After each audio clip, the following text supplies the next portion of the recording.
Alors on change parce qu'il n'y a pas de raison, il n'y a pas que nous qui avons des problèmes dans la vie et dans l'existence. On va revenir sur cette situation de la nuit qui a quand même fait l'effet d'une gifle.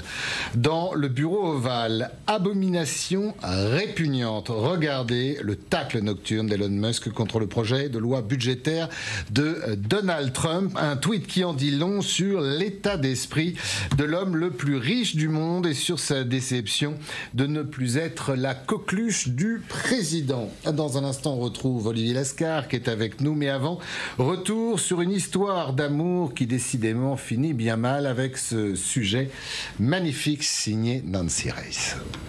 La séparation était à l'amiable vendredi. Donald Trump avait soigné la sortie d'Elon Musk, lui offrant même une clé en or de la Maison-Blanche pour lui signifier qu'il serait toujours le bienvenu.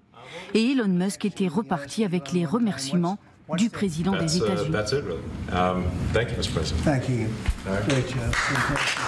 5 jours plus tard, le PDG de Tesla, de SpaceX, se lâche sur son réseau social X.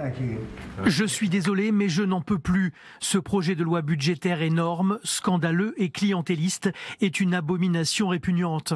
Honte à ceux qui l'ont voté. Furieux contre le projet de loi XXL de Donald Trump sur des crédits d'impôt monumentaux. Furieux car à l'encontre de la mission du DOGE, le département de réduction budgétaire, que le président lui avait confié cet automne, peu avant la victoire. Nous réduirons le budget fédéral annuel de 2000 milliards de dollars.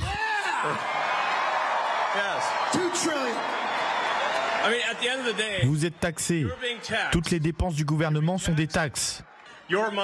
Et le ministère de l'efficacité gouvernementale va y remédier. 2000 milliards de dollars, puis 1000 milliards. Aujourd'hui, après 4 mois d'action, on estime les coupes entre 2 et 12 milliards.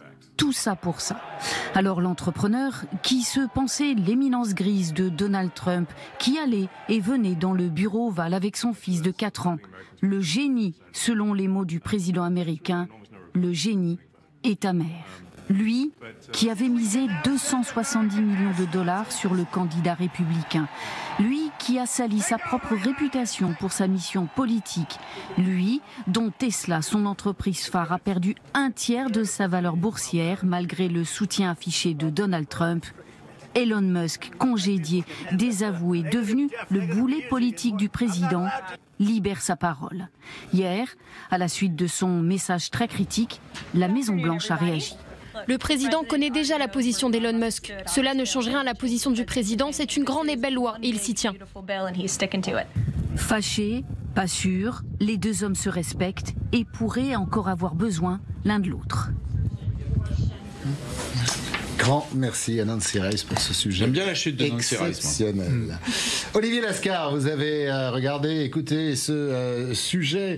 Est-ce qu'il reste amis? Est-ce que c'est un faux-né ou est-ce que c'est un vrai divorce? Et si oui, pourquoi?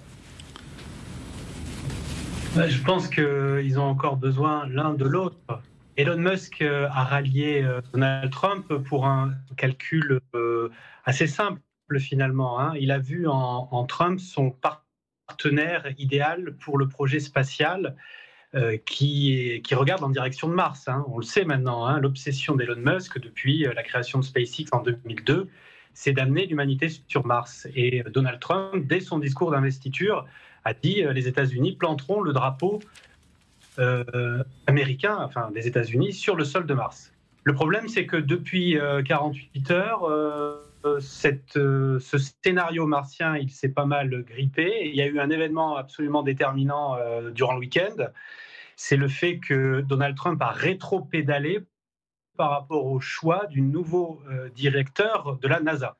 Ça devait être Jared Isaacman, c'est-à-dire un copain d'Elon Musk, un partenaire industriel et financier d'Elon Musk, puisque Jared Isaacman, lui-même milliardaire, a financé à hauteur de 200 millions un programme avec SpaceX qui s'appelle Polaris, qui est un programme de tourisme spatial. Isaacman lui-même est allé dans l'espace, il a fait une sortie extravéhiculaire, c'est-à-dire on le voit dans l'espace sortant d'une capsule de SpaceX. Et Isaacman devait donc être le nouveau patron de la NASA. Donc on imagine bien qu'il allait donner un blanc-seing à tous les projets de Musk et donc au projet martien. Et là, contre toute attente, alors que Trump avait choisi Isaac Mann, ce week-end, il a décidé de faire machine arrière, officiellement parce qu'il se serait rendu compte que Isaac Mann avait été dans le passé un donateur des démocrates, mais donc exit Isaac Mann. Donc c'est un coup sévère qui est porté sur le projet de Musk, et on peut comprendre un peu la réaction épidermique de cette nuit à cette aune.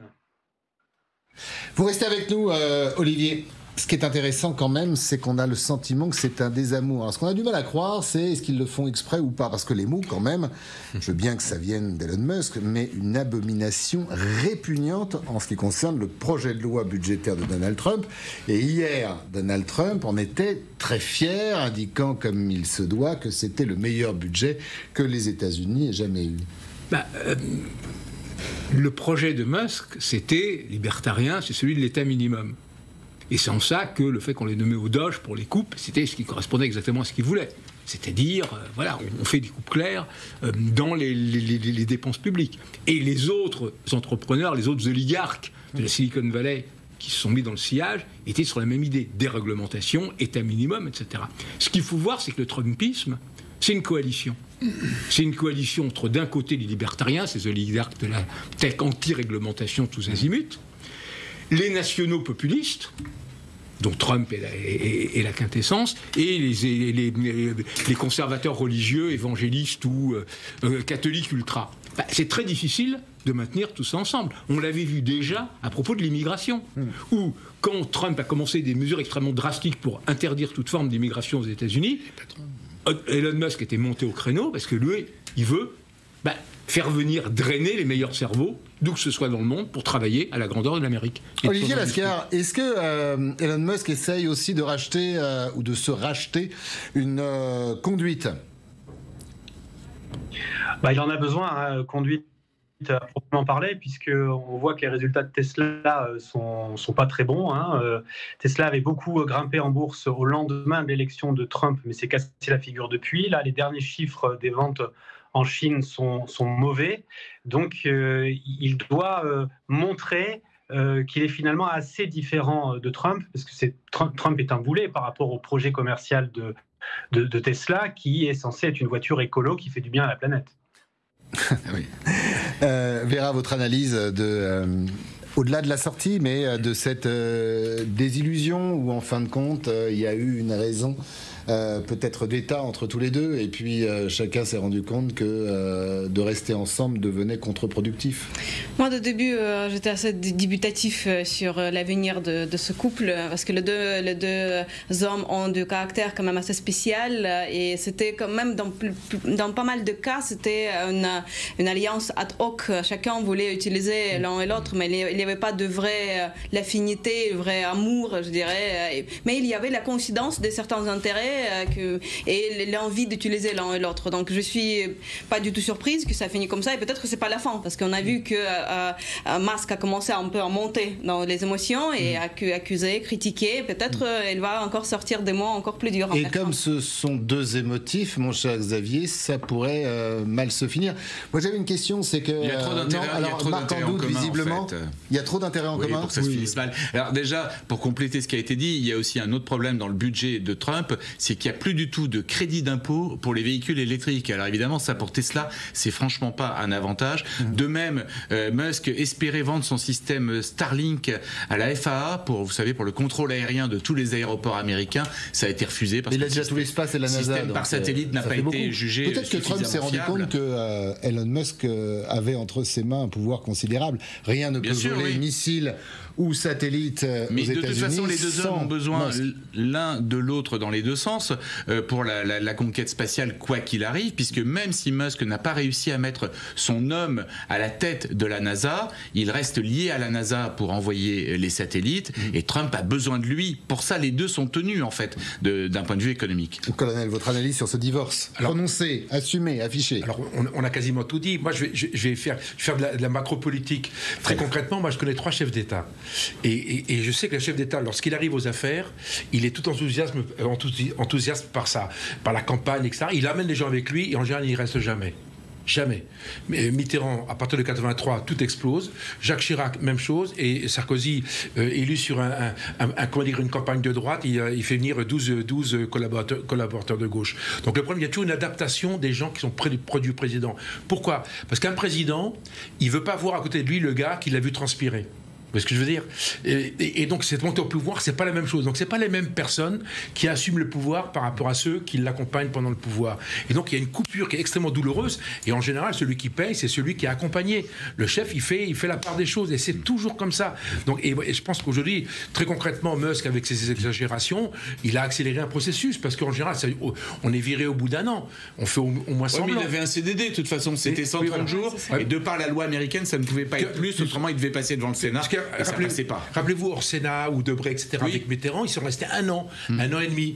Lui, il est resté 4 mois, ça n'a pas duré longtemps, tellement c'était exagéré. Donc cette coupure, elle est psychologique autant qu'elle était économique ou même politique. Olivier Lescar, on connaissait la proximité entre les deux hommes, cette participation de Musk à ce qui serait l'équivalent du Conseil des ministres, un accès en famille au bureau ovale et surtout une belle chambre à Mar-a-Lago dans la résidence privée du président. Est-ce que tout ça c'est fini aussi ?